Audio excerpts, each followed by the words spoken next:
Everyone. The subject we're going to look at this morning is hydrotherapy. Hydrotherapy is water therapy. And before I begin demonstrating some basic hydrotherapy procedures that you can do in your own home, and all you need, as you can see, is lots of towels and blankets. Hold on to your woolen blankets. They're becoming as rare as hen's teeth. But it's actually wool and wool only that will hold the heat in when you're doing your hydrotherapy treatments. We found it very difficult to get woolen blankets, and we had a lady attend a massage course that we did about 18 months ago. And she said, I work in a second-hand shop. The lady was in her late 60s. She said, is there anything you'd like me to keep my eye out for? I said, yes, woolen blankets. Well, the next time Michael went down to her town, he came back with 20 woolen blankets. We have a lot of woolen blankets, so if ever you see them in the second-hand shop, grab them, because they hold that heat in. It's like when it rains, the rain stays on the wool's back, doesn't the sheep's back? Sorry, on the top of the wool. It's excellent for keeping that warmth in. Whereas if I used a cotton sheet for this instead of a woolen blanket, of course the water would go straight through and the person would chill. And even if I were to use a blanket like here, this one under here, it's like an acrylic thing, that still would get wet and the air would chill it.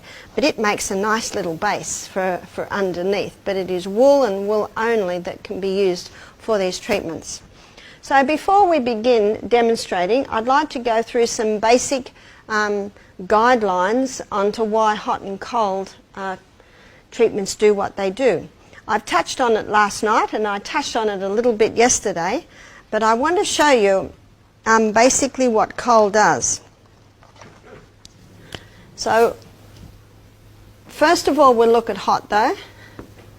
And hot initially, so the initial effect of hot water on the body, and basically I'm talking about water. I'm not talking about cool air or hot air, I'm talking about water. And with water, water can be used in three forms. It can be used as a gas, and the gas is steam. It can be used solid, and the solid, of course, is ice. And it can be used as a liquid. And the liquid, of course, is the water. So they're the three forms of water that we use in hydrotherapy treatments. But first of all, we'll have a look at the effect of hot. The initial effect of hot is stimulation. And in this weather, we all know it. We're cold and we have a hot shower, or we're cold and we have a hot bath. When you get into that hot water, there's a stimulating effect, isn't it? Tingling. But if we stay in that hot bath, it is not long before everything slows down. We call it depression. So the lasting effect, or the prolonged effect, is depression, or a total slowing down. Now, the difference between hot and cold is the time it takes to get from the stimulating effect to the depressing effect. And the time is 3 minutes. So let's have a look at cold. When you apply cold water, the initial effect is stimulation. Now, one of my patients that I'm going to use, I call a patient or subject, I've prepared him that I'm going to be applying cold. And he's going to go like this. And we've done a lot of discussion on that, and he assures me that he doesn't mind a bit of cold. We don't like cold because we're warm-blooded creatures.